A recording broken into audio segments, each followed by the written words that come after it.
पूर्ण नाव? यशवंत काशीनाथ, माझं राहणं कुर्मेपाडा, धुळे जिल्हा. हं. आणि टिंगरीवर गाणे म्हणतो. आज काय ऐकवणार आम्हाला? आज तुम्हाला ऐकणार आहे नवीन काय? हे मीटर वरून. चला. सरकारने कायदा काढला मी नव मीटर दिले सगळ्या गावाला. वायरमन पाठवलं ते मीटर फिट करायला. पहिले लोकांनी लय साधून घेतलं होतं.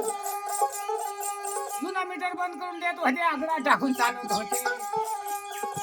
आता सरकारने हुशार झाला आणि नवे मीटर घरोघर त्याने दिले. दादा आले मीटर ठोकाला,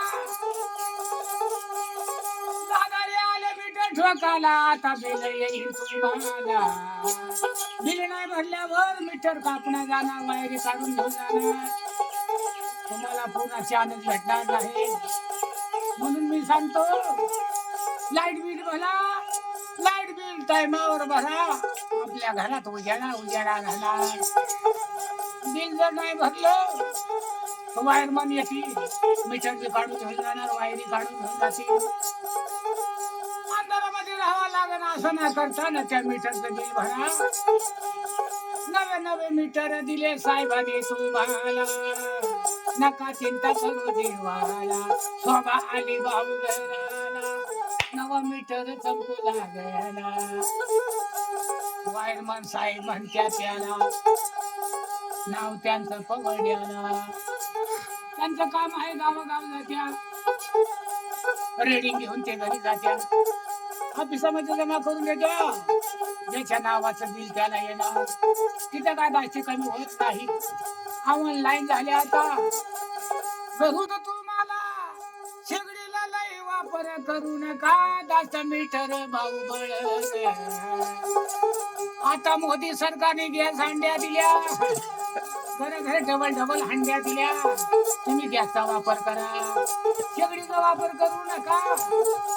बिल वाढणार आहे, मग तुम्हाला जीवन येणार ते बिल भरण्यासाठी. म्हणून तुम्ही गॅस हंड्या वापरा. मी सांगतो दादा तुम्हाला, पै पाहुणा आलं चहापुरतीच गॅस वापरा. म्हणून पवाडा झाला भाऊ गावाला. माझं नाव पवड्याला. यशवंत भाऊ म्हणतो गाण्याला. माझं राहणं पूर्ण पाड्याला. ऐका त्या धुळ्या जिल्ह्याला. सरकारने 2 सवलत दिली. काही गरीब लोकांना घर देऊ राहिला. कागदपत्र करा, भांडे भेटन सगळे आला. 1500 रुपये महिना लाडक्या बहिणीला. गॅस सिलेंडरचा भाव आता कमी झाला. म्हणून मी सांगतो, तुम्ही शेगडी वापरू नका टायमाला. बिल वाढन भाऊ, मीटर जास्ती पडणार.